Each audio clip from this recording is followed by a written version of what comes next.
Okay, hello. Would you please introduce yourself Okay, for the I recording? am Martha Bireda and director of the Blanchard House Museum and mother of two great children and one smartest grandchild in the world. And so that's who I am. So, what is your connection with Charlotte County and Punta Gorda? Okay, my family has been in Punta Gorda since 1885. My great uncle, Dan Smith, was one of the first 15 men to come here. And he was selected by Albert Gilchrist to be on this all black survey team. And he became a leader here. And so I'm very proud of the fact that my family was here at the very beginning. Yes. Can you remember like some of your earliest memories of this community? Okay. I think it's one of the things that's significant is that myself, my mother, and a few other blacks were baptized at Sacred Heart Catholic Church, and I was baptized in the 50s at that church. Very welcoming. There's no special seating or anything. My mother actually became president of the women's group there, and so that was one thing. Of course, attended segregated schools because of Jim Crow laws. I grew up here in the 50s and the early 60s, and went to Baker Academy, which was our little school with our three teachers, and Mrs. Smith, Mrs. Bailey, and Mrs. Clemens, and our little 4 rooms schoolhouse, little wooden schoolhouse. And our library was also the cafeteria. Our bathrooms were outside. But the one thing was our teachers were great. All of them had master's degrees from Columbia. And the foundation I got was really, really good there. My life was a little interesting because my father's from Virginia, Marion, Virginia. My mother had a congenital heart defect, and so we would be, in the wintertime, she would get very sick. So I ended up, all of my second grade year was in Virginia. Half of my third year was with Mrs. Bailey here in Punta Gorda. Half of my fourth grade was here with Mrs. Clemens, with Mrs. Bailey again, and fifth grade we moved down here, and so I had Mrs. Clemens. But the one thing was that everybody was invested in the community. That was what was very special. Baker Academy was the center of our community. All the parents, if we, in the springtime, we would always have this springtime play. Parents would give money and help make costumes. And, our teachers only made half as much as the white teachers. And so when they needed something, our community was very educated oriented.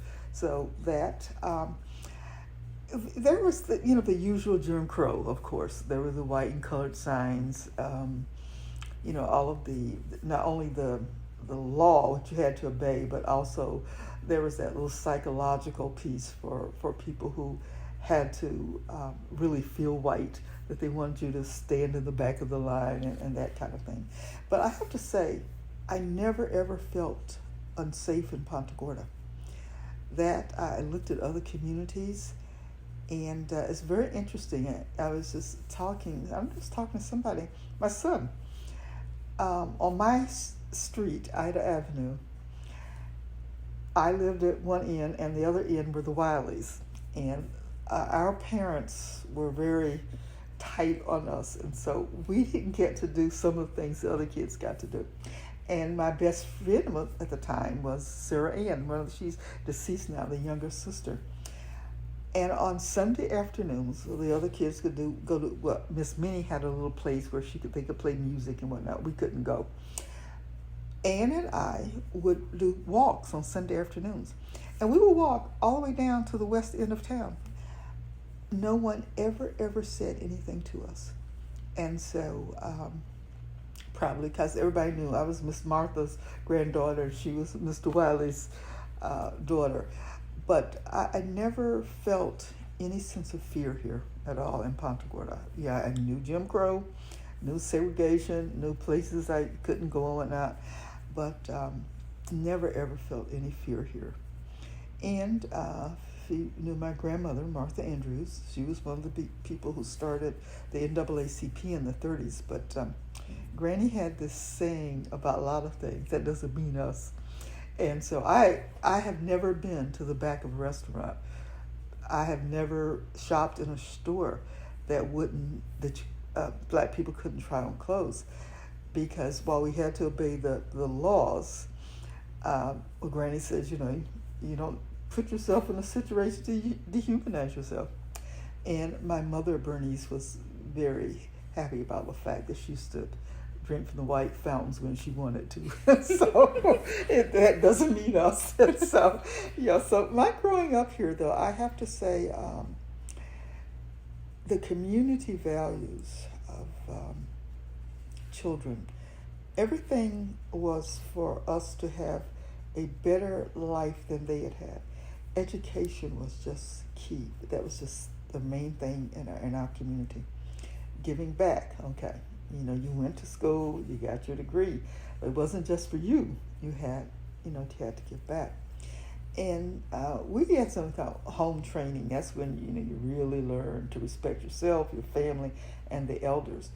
Very interesting, and this is, I think, what happened in a lot of African American communities. We had to obey all adults, okay?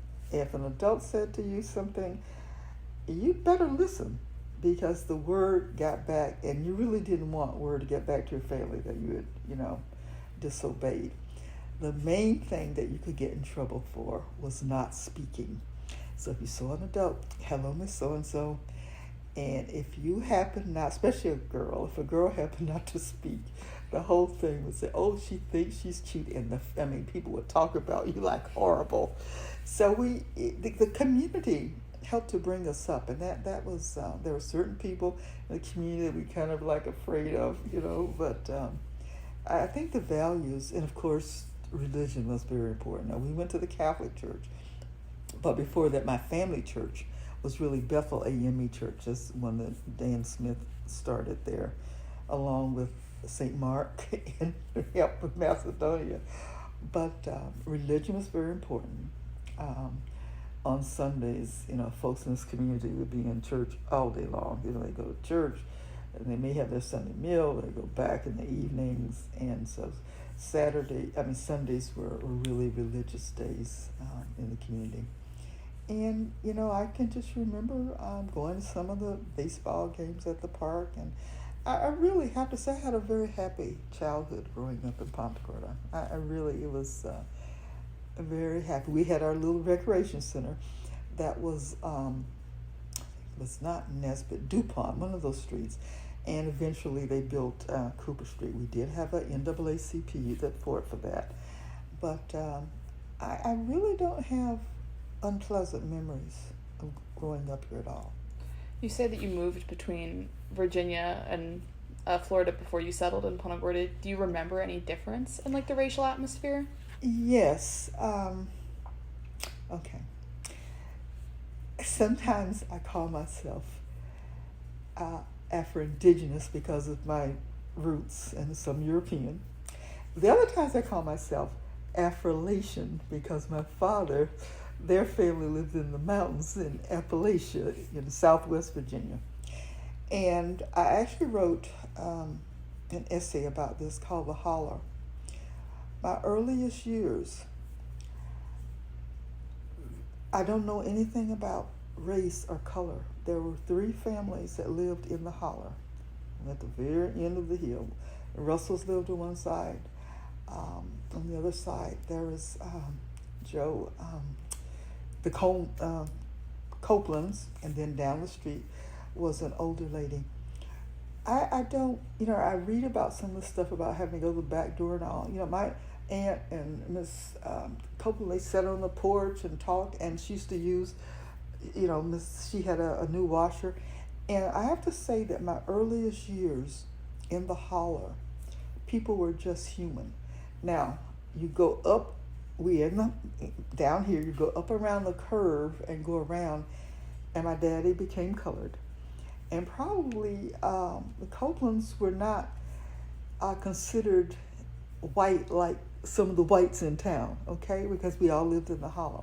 So the first years my earliest years, I just have no idea of any difference whatsoever. Now, this is interesting about Jim Crow. My family was they're really into education. My birthday's in May. My aunt was teaching at this little school in Marianna, Florida. And my family decided we don't want her to miss a whole year of school because her birthday comes in May. So I went to school at 5. And I went to school in Marianna because folks really didn't care about what happened to black kids. So I was able to go, and didn't miss a beat. And then I found out a lot of other black kids did the same thing 5 years ago. So 5 years of age, I was in Marianna. I came back to Marion with my father's family. And so there I did my, until we would move, my mother would move back and forth, and until we finally moved out here. So now in Virginia, very interesting, in Marion, there was Jim Crow, of course, the schools. I went to separate school, went to Carnegie. In Punta Gorda, I lived in a basically predominantly colored neighborhood. In Marion, our neighborhood was integrated. However, the social relationships that I had had with whites in the holler were not there. Okay, I even had a white girl across the street that babysat for me. I don't think I ever went to her house. Once in a while, I'd play with the white kids, but mostly our little black group stuck together in Marion. So while it was an integrated neighborhood, there were not social relationships. Okay, so that Marion was interesting in that respect. Yeah. And so it wasn't until Punta Gorda, when I moved here, that moved into a black neighborhood, because in Marion, all the streets were paved. We had street lights. We had all that stuff because it was an integrated neighborhood. So when I moved down here, I really saw the Jim Crow. Can you remember some of your earliest realizations of your own race? Probably one that was more painful for my mother than me. In fact, I was interviewed some years ago and really teared up because I remember this. This happened in Marion, by the way. We had stood in line. We had come from the holler, okay, and how things were. And it was Christmas time, and I was waiting in line. All of us waiting in line to sit on Santa's lap. Santa would not let me sit on his lap. The one thing I remember about that my mother cried. I had never seen my mother cry, and my mother cried. I cried, not because he wouldn't let me sit on that, because of what it did to my mother. I never forgot how that hurt my mother. So that actually, I must have been about 4 or 5 in not in the holler, but there in Marion, that happened with my mother. And the fact that she cried, she was nothing she could do. And now as an older person, I think none of those other people in that line came to my protection or my mother's. They were mothers, and nobody came to my mother's defense. But that's the one thing I do remember. I think the first time I knew. But it hurt my mother, I think, more than it hurt me. Yeah. Do you remember conversations that your mother would have with you about race? Actually, we didn't talk about race. No. And I have written about this too. Probably the first and only time where race was really an issue was, again in Marion. My father drove the truck for the brickyard, okay? And he and a white guy, Ferguson, again, real good. They were tight friends. They had drank beer together and ate together. And one weekend, Ferguson was just talking about his paycheck. And he was making twice as much as my father. They had the very same job. So that Monday, Daddy went into the brickyard and said, we do the same job. I need to make more money. He was never upset with Ferguson. And they said, well, Lon, everybody called my father's name was Alonzo. Everybody called him Lon. I'm sorry, we can't do that. Daddy didn't scream, fight, cuss, none of that. He was a very calm man. He went back to his car and went home. When I came in from school that afternoon, there was a tension. Daddy, because Daddy's usually at home when I get home from school. And my mother, they told me what happened. and my mother totally supported my father and his decision. And that's when I just really had so much respect. Again, the race thing was there, but I had so much respect for my father that he didn't take it, that he left. And a couple of days later, Daddy got a job. He worked as a bartender, as a chauffeur. And in the 60s, which really made me so proud of my father, in the 60s, they opened the Blue Ridge Job Corps for girls. And Daddy was asked to work there as a driver for the girls. But Daddy loved softball. I mean, like the Cleveland Indians. And kind of he volunteered to coach the girls.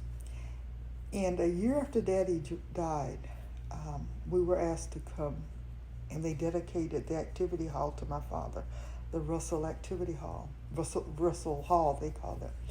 And again, I remember that afternoon, but the feeling about race was that my father stood up, and he knew his own worth and whatnot.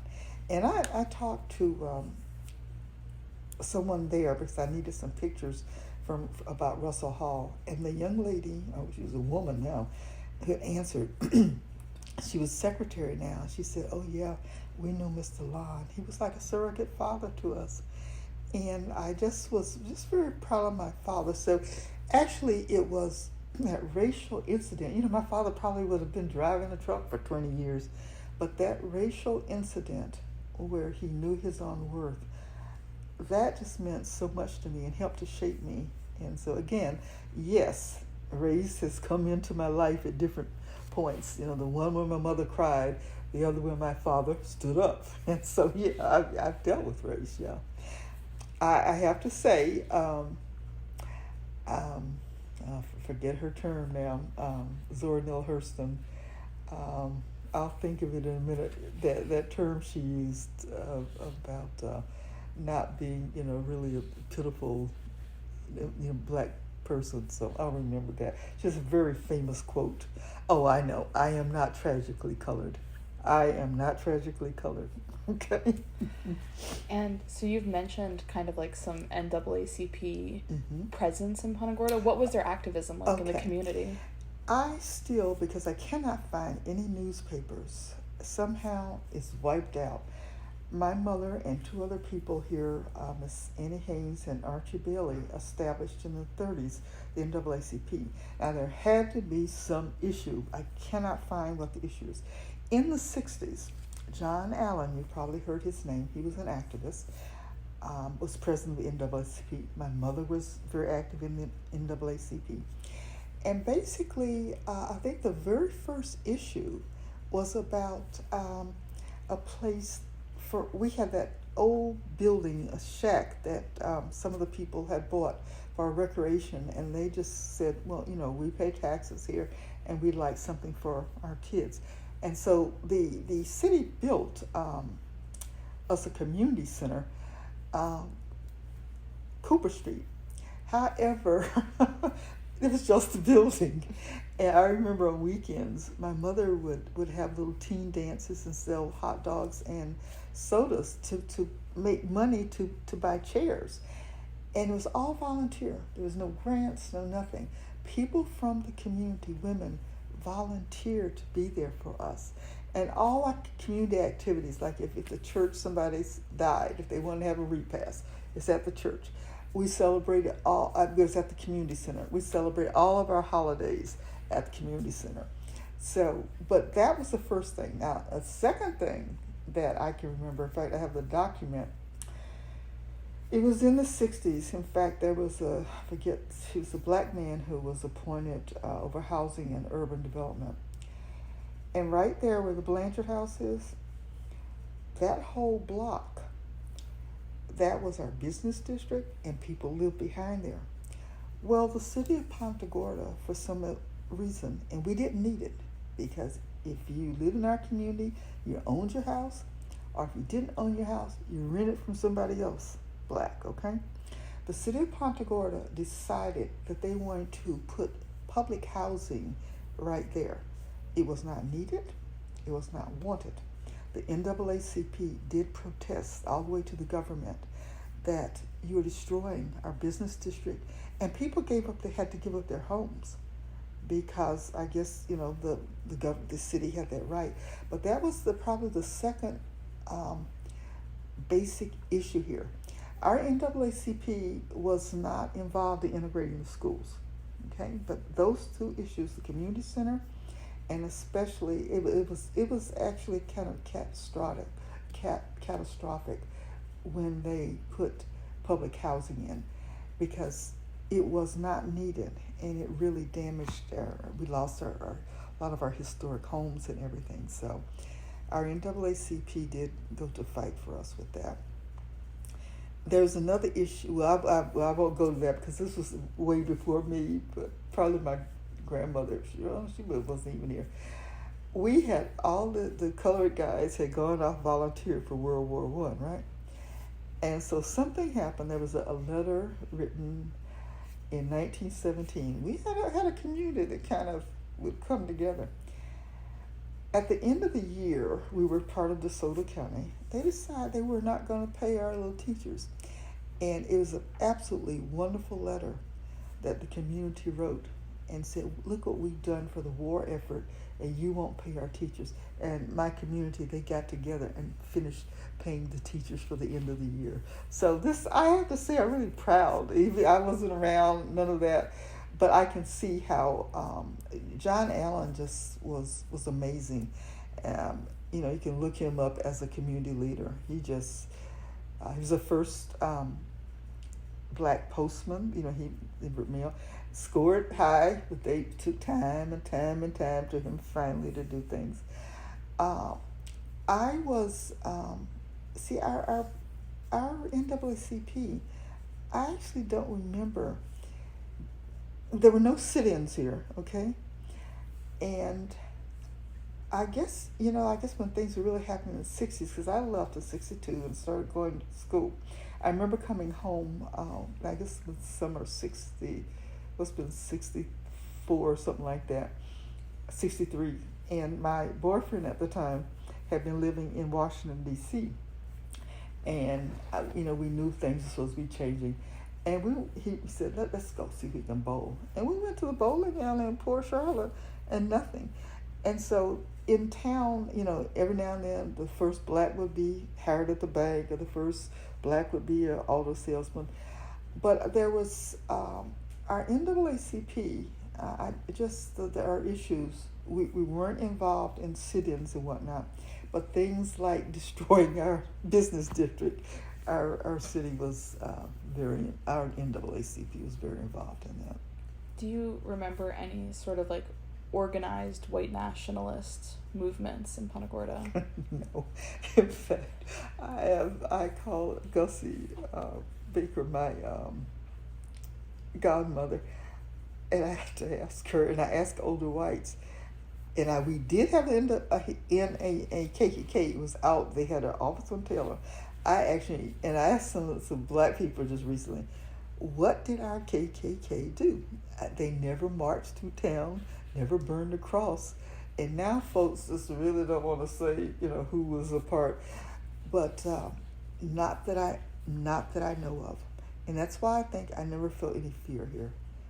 Not that I know we're supposed to have a Klan. I don't know what they did. So you do remember there being an office, but just no activities. Yeah, no activities. And all I know is it was listed and it was on Taylor Road. We did have a KKK here. Yeah. Were there ever any incidents you can remember of racial tension happening in Punta Gorda? Any confrontations? No, I don't remember any. Now, there's a story about Polk County, who was a black man, and I've heard this story from our relatives and over again. He was a black man. And there were some black men, especially they call a crazy Ian, okay? He supposedly wore these dungarees, always had his shotgun, and actually dated a white woman here. And nobody messed with him.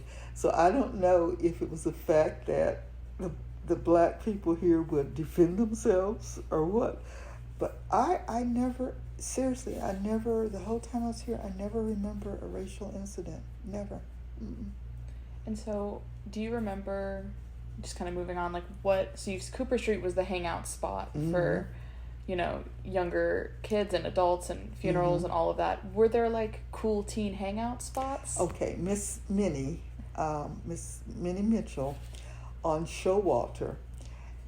Next to her, okay, she owned much of the property where Baker Center is now. So when she sold that, I guess the school system, she built a new house on Showalter, and she had this little, I mean, it wasn't even this big, this little area where she played music, and that's where the teens would go, except for the Wileys and the Russell. And so teens would go over there and hang out. That was, if you wanted music and whatnot, they would go over and hang out there. And was that just a black space, or? Yeah, that was just. Mm-hmm. But when once we got Cooper Street, there were the dances that were organized for the kids, that kind of thing. But yeah, that was the hangout, except for us. Do you remember ever being sneaky or getting in trouble for something? Not really. I was kind of held kind of close. Ann and I used to sometimes get on the telephone, and we knew we couldn't do it with black people because they'd know who we were, and we'd call, look at the telephone book, and say, "Is your refrigerator running?"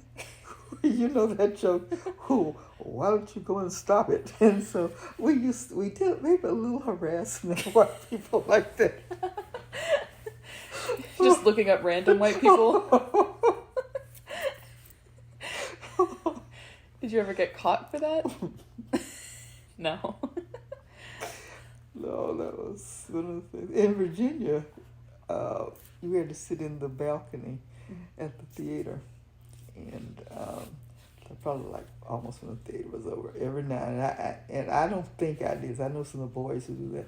They throw ice down and then they run out of the theater. And so, but I never got caught doing anything. Now, as you got older, can you remember what kind of the fading away of Jim Crow was like in Punta Gorda? You see, I went to school in '62. We'd come home in the summer, and of course we still had Jim Crow.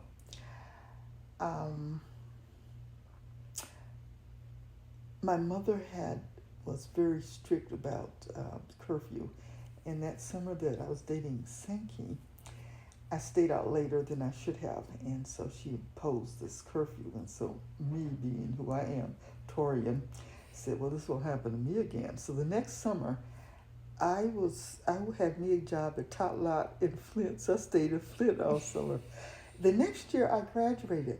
So actually, I was not here when it started to feel. I mean, I would hear about things, but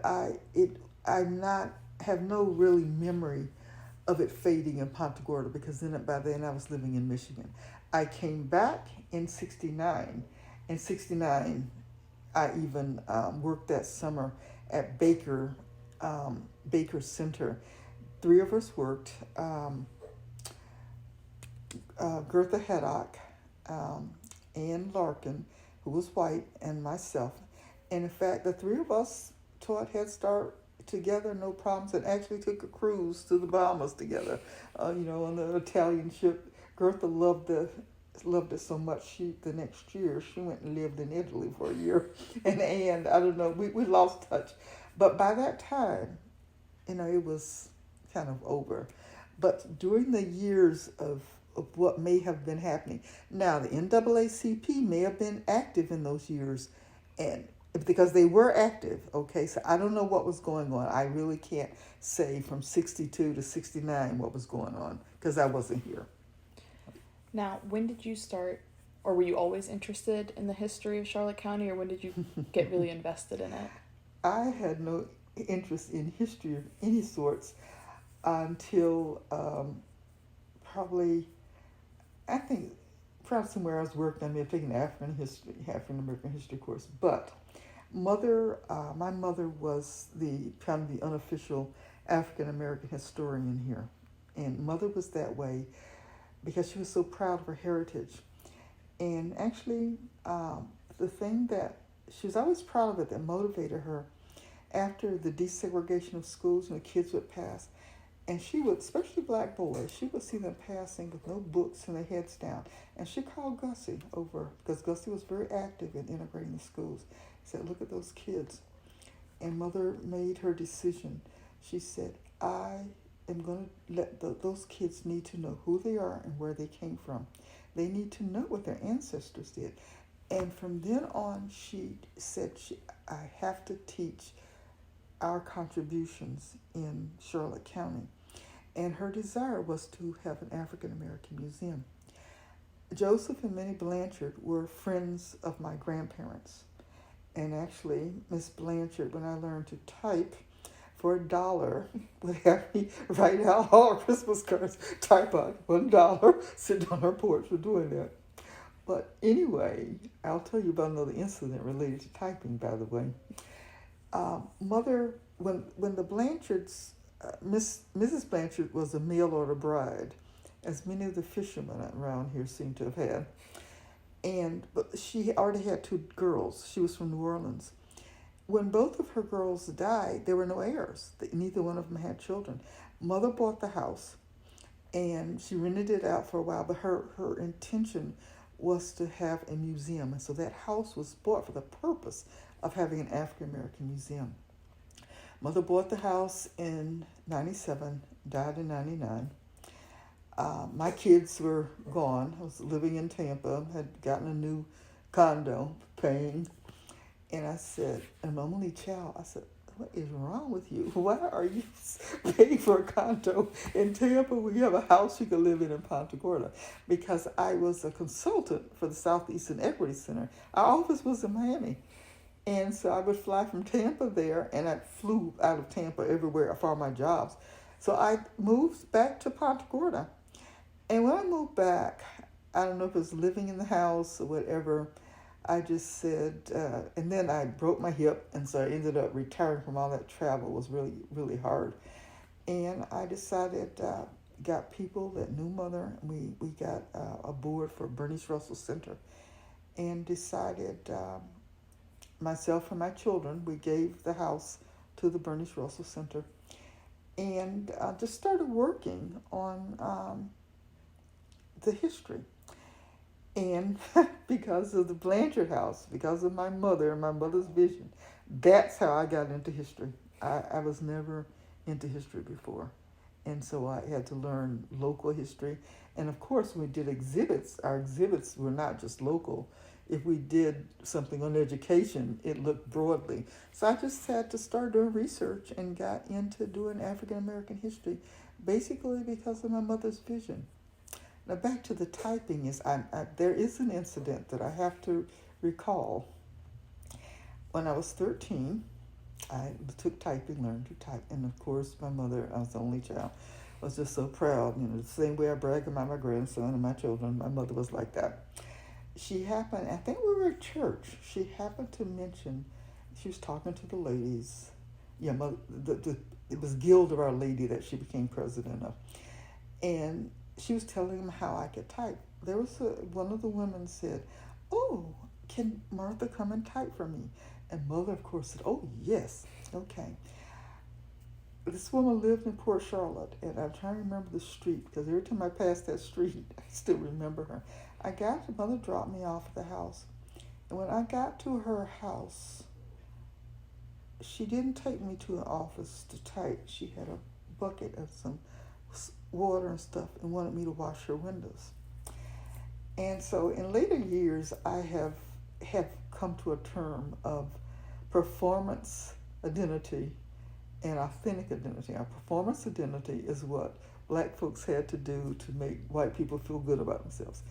So I got my little bucket, and slowly I started washing windows. I said, oh my God, I forgot to tell my mother something. I need to call Mom. And she said, oh, okay. So I called and said, Mother, come get me. She doesn't want me to type. She said, wash windows. Mother was furious. She came right away to get me. When I saw the car, I just walked out of the house.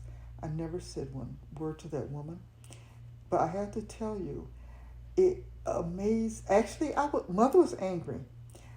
I actually seriously felt more pity for the woman that she would be threatened by a 13-year-old child learning to type. I mean, like, that was preposterous to me. I was 13. She's a grown woman. I would never take her job as a black person. You know what I'm saying? It was preposterous. But that was the one. If you want to think of an incident, that is the interesting. And she was not one of our local people. She was someone who had moved here and lived in Port Charlotte. She's not one of the locals. But that is the one incident in this town that I do remember. And so you mentioned that she wasn't a local. Is that something that you've kind of found to be common, like people moving in, having a different attitude? Yes, definitely. People moving in have not only a different attitude about black people. Some black people have a different attitude, thinking that we're just like poor, ignorant, whatever. And then many white people think that the white people who live here are poor, ignorant, whatever. Okay, and so a lot of the Northerners that move in here for both races, there's real class consciousness now. That I'm sure growing up, there were families. Even among the black, there were families. My family was very well thought of. Baylors were well thought of. There were families in the white sector very well thought of. But there wasn't that class thing that I see now. Not at all. In fact, an older white gentleman said there is more separation. He was talking both race and class than we had even during Jim Crow. And so, the woman I call my godmother, she says, these folks moved down here and they don't know who we are. And that actually was not a local, it's a person who moved down here. The racial incident that I remember most was not from one of our local people. Mm-hmm. It was interesting. And we're talking about it. Very interesting. Yeah. Now, at the start of organizing the Blanchard House organization, was this a project that was completely made up of black people, or was it an integrated project? It was a totally integrated project. My mother, first of all, in 1997, was it? She received the Rotary Service Above Self Award. My mother was known in this community as an activist and humanitarian, not just among black people, but totally in the community. Her funeral, when Mother died, they took her body. We went through down Marion Avenue and, went to the church, that's the way they took her body. So when I decided to go ahead and do this, it was totally integrated board of people who were on it, totally integrated. The older Mr. Wartiski was just very prominent in it. Dr. Shedd, the people that I had, there were, of course, John Allen and Mrs. Bailey from black community, but it was a totally integrated board. What's his name? Our historian here, that the post office is named for. The mother did a lot of work with him. Oh my God. Tell me a name of one of our historians. Oh my God. I'll think of his name because Mother and he did a lot of work together. It's totally integrated. Yeah. And how did you organize people to get involved? What I did was simply called people and said, I want to follow my mother's dream. I want to organize an African American museum.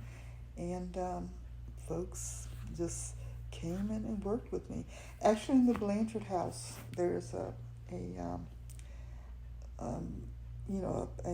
panel that shows all the volunteers, and it's like probably 100 names up there of people who volunteered, and people who volunteered, with the windows, with everything about that house was done with a integrated group of people. Because that was the way that my mother was seen, and it was not a black project. It actually was a community project, and that's the way we've always said this is a place for community. Come and sit on the Blanchard House porch and enjoy yourself. And so, yeah, I am having a hard time here. He was our major historian here. Oh my God!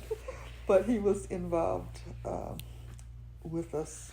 So all the major people, helped to make the Blanchard House. And again, I think that's what I'm proudest of, is the fact that the Blanchard House is a community house. Yeah. So. Now, kind of flashing back a little bit, but there is obviously this white area of town, this black area of town. Where was there a presence of other races? When were other races involved, and how was that in the equation? When I was growing up,